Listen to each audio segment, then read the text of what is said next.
welcome, and thank you for attending this service today for Gerald.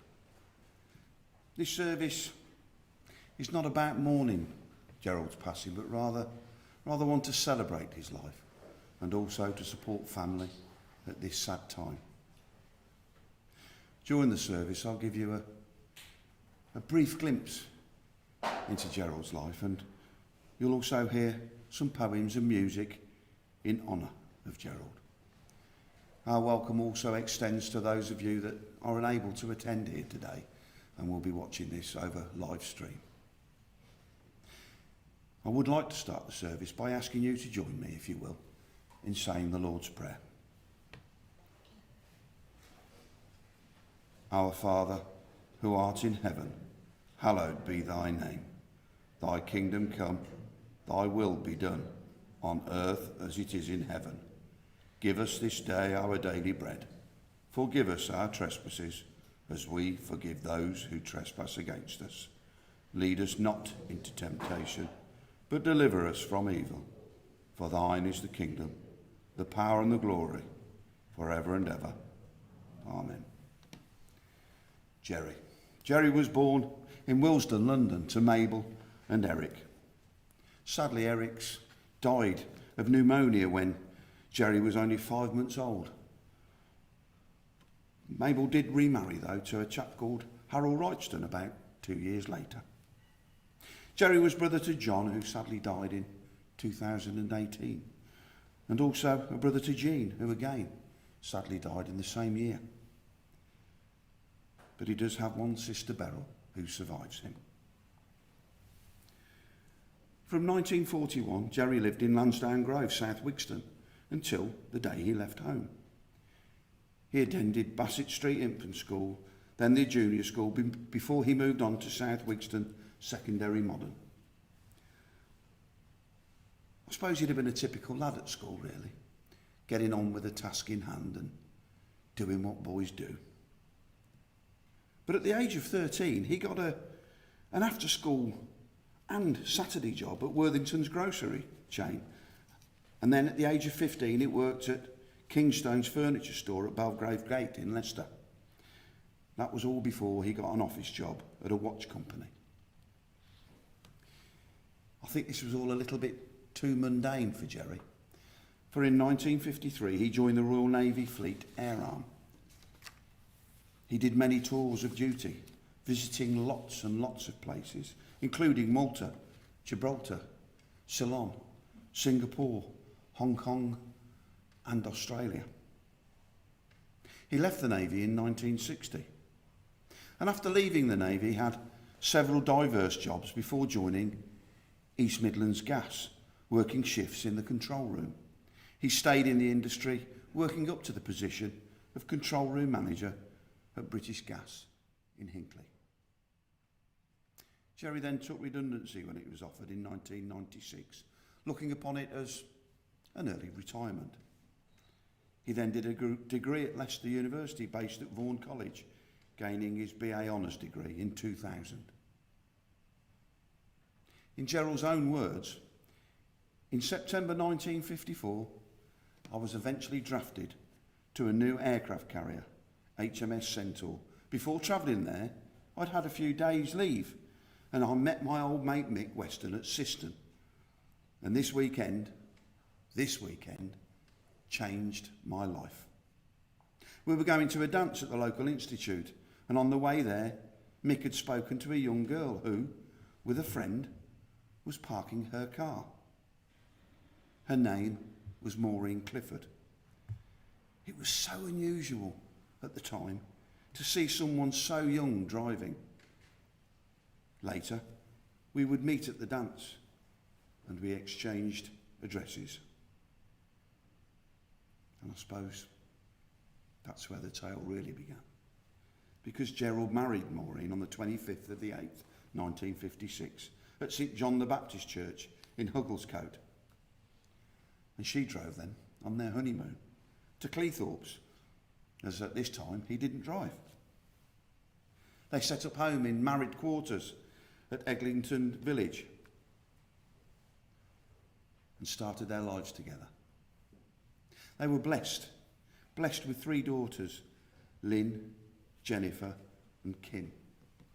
And it was Jennifer that helped me put this together, and she actually left their dates of birth here, but I thought I'd be kind and leave that out. Jerry was a keen traveller and made many visits to America and also Australia, where he and Maureen made friends. They also went on cruises and a safari and spent time in Bangkok with their daughter Jenny when she lived there. Jerry also went back to Sri Lanka with his daughter Lynn. In recent years, it has become a tradition for all of the family to gather at a large rented house for a break once a year, which everyone, absolutely everyone, enjoys. So life was good for Jerry. He got a woman that he loved with everything he had. He got his girls, lovely family. But then he was gifted that most special gift, that special gift of grandchildren. Grandchildren, Emma, Claire, Abigail, Andrew, Thomas and Sarah. He also had a great-grandchild, Hazel, who was born this year. Jerry was a loving grandparent and always known as Da to all of them. He loved keeping up with what was happening to them. Just loved being involved in their lives. He'd do whatever he could to spend time with them. He was hopeless at using the mobile phone, so email was his preferred way of contact. Jerry had always liked history, and he joined the Vaughan Archaeological and Historical Society, which he absolutely loved. He joined the committee and was chairman for 2 years and secretary for 20 years. He also attended history evening classes and current affair classes. Jerry was always an avid reader, and lately he used talking books a lot. His family got quite used to seeing him wandering around the house and the garden, donning a set of headphones, listening to one of his books. He loved the garden. He wasn't a keen gardener, but he loved to potter in the garden, admiring the bedding plants or using his electric cutter to massacre another tree or shrub. He loved watching his rugger, and why not? He did enjoy the rugger. He loved his family, of course, nature, history, current affairs, and as you all know, he loved talking. Wherever he was engaged with someone in conversation, even quizzing cold callers about where they were phoning from and what it was like there. A common comment about him was, Jerry was always good company. During the first lockdown, Jerry took that opportunity to do what we all say and talk about doing, but this man didn't just say about things and talk about doing something, he did it. He wrote his life story down. And you know, I would love to have had the time here today to have read that life story in Jerry's own words to you, but sadly we're not allotted that amount of time because this man was such an interesting character. But what I have done, I've just taken a little bit of a snippet because I felt it's so important that he'd taken the time to do that you did hear some of his life story in his words. You've already heard how he met the love of his life and that weekend when he met her changed his life. But he wrote, as very young lads, we'd roam the fields, the canal towpaths and fished for sticklebacks in nearby streams or played in the street with other local children. Cars weren't a major problem then. Saturday afternoons meant going to the Magna Cinema to see a cowboy or an adventure film aimed at us kids. And we usually walked there. We even went to some Sunday schools just so that we could join their youth clubs. Age 13, Eric and I got an after-school job working 2 to 3 weekdays and Saturday mornings at Worthington's, a grocery chain with shops throughout Leicester. In turn, one of us rode the bike to deliver groceries, while the other did jobs in the shops. Perhaps bagging flour, or bagging sugar, or cutting butter into suitable blocks. In those days, this was done in the shops. With our wages, we both eventually bought bikes. Eric, a red Hercules, and me, a green Rally. And we'd ride many, many miles on these bikes. Later, Eric acquired a tandem, and again, we travelled some miles on that bike together. Its major problem was the rear brake hardly worked, and stopping on a hill for a main road junction, well, that was nothing but panic. I left home on June the 16th, 1953 to travel, first to Leon Solent, where I would be kitted up, before going on for training to become a sailor for 7 years. The old sailing of join the Navy and see the world certainly worked for me. I moved on to Bramcote, near Nuneaton, for basic training, and then on to learn my trade as an aircraft handler. The ones you see on film wearing yellow jackets, directing aircraft on carrier decks. When ashore, I worked in traffic air control or as crash crew, manning the airfield's fire engines. My time at sea would always be on aircraft carriers, and this was at a time when the Navy was beginning to get rid of its old wartime carriers and bringing in new ones with angled decks. These would allow them to launch and recover their jet aircraft faster. As part of my initial training, I spent 4 weeks aboard HMS Illustrious in October 1953, an old war service carrier, learning just how aircraft worked on carriers and the problems of moving them around a flight deck on a ship at sea. So while most of us worked in an office, as Jerry did at one stage, and whilst most of us go and do a job doing the same thing day in, day out, as Jerry did at one stage, it wasn't enough for him.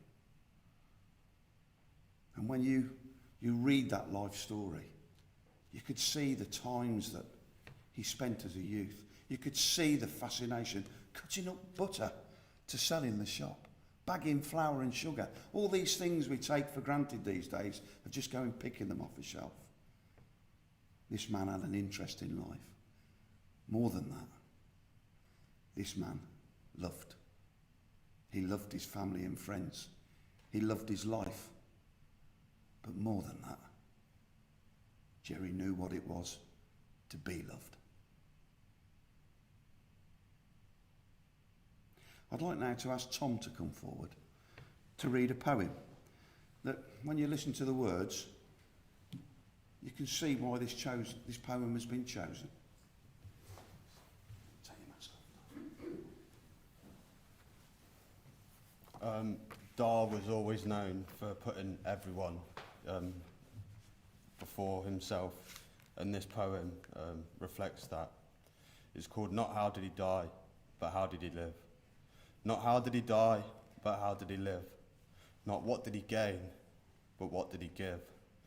These are the units to measure the worth of a man as a man, regardless of birth. Not what was his church, not what was his creed, but had he befriended those really in need? Was he ever ready, with words of good cheer, to bring back a smile or to banish a tear? Nor what did the sketch in the newspapers say, but how many were sorry that he passed away?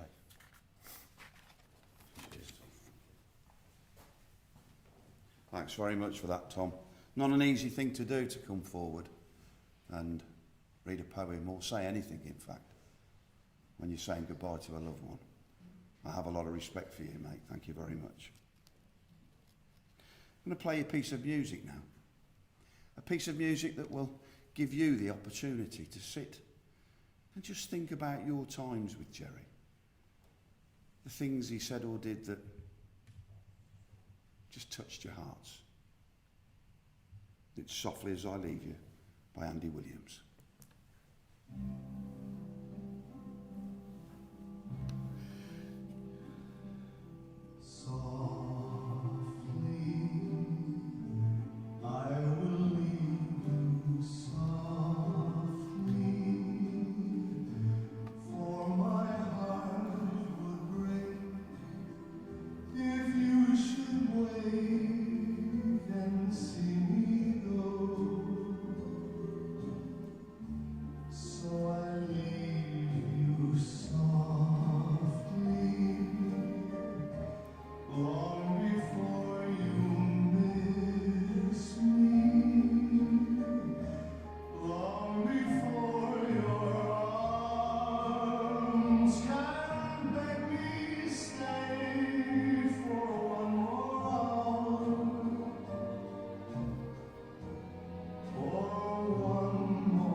I'd like now to ask Adrian to come forward to read his poem.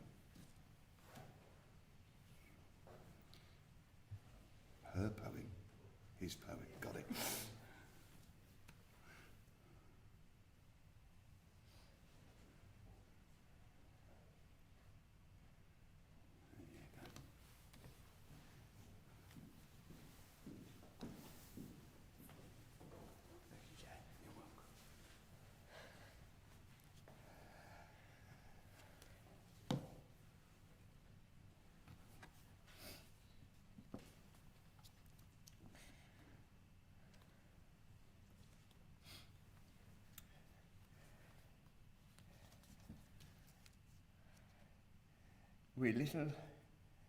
We little knew that day God was going to call your name.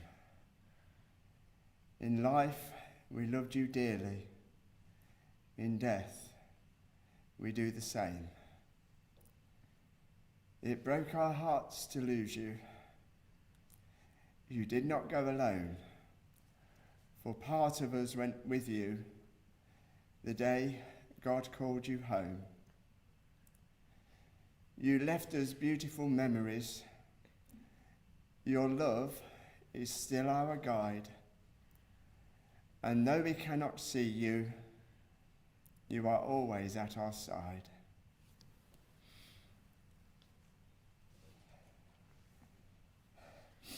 Our family chain is broken, and nothing seems the same.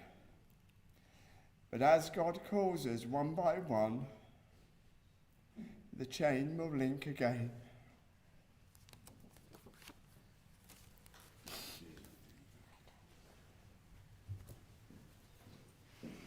As I said earlier when Tom got up to read his poem, it's not an easy thing to do. And again, Adrian, thank you for that. I'm full of admiration for you for coming forward to do that. More than that, I think Jerry would have appreciated the fact that both of you actually did that, so thank you guys. I'd also like to thank you all. Thank you all on behalf of Jerry's family for attending today. And thank you for persevering with the situation within which we live. You would never have envisaged saying goodbye to Jerry in such a manner. Social distancing, wearing face coverings. The same situation means I can't really invite you forward to a venue somewhere where you would normally continue the celebrations of Jerry's life and give him a send-off that he so truly deserved.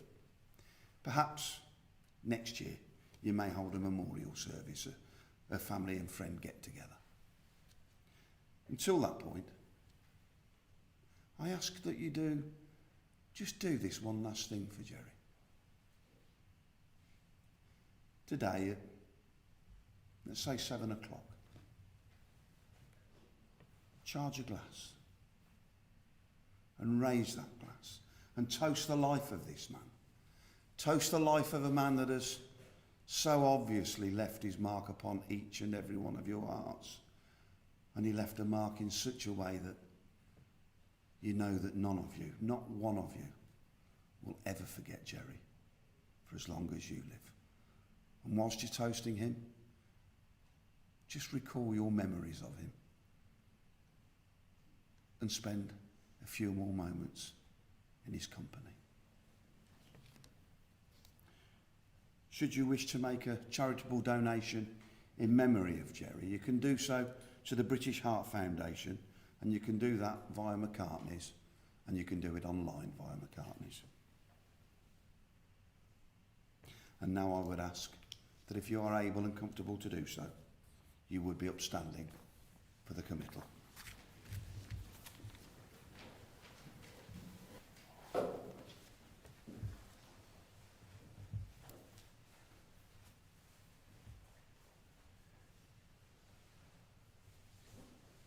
Safe journey, Jerry. Gerald, James, Alexander, Stacey, we reflect upon your qualities that touch the lives of people here today. Although there is a sadness in your passing, your life will live on in the hearts and minds of your family and friends, never to fade with time. You will always be with them, always be remembered. This day, Jerry, we celebrate your life and do so in the knowledge that yours was a life well lived. Yours was a life of worth, a life of importance, and a life that has left everyone here, and those that sadly cannot be here, all the richer simply for knowing you.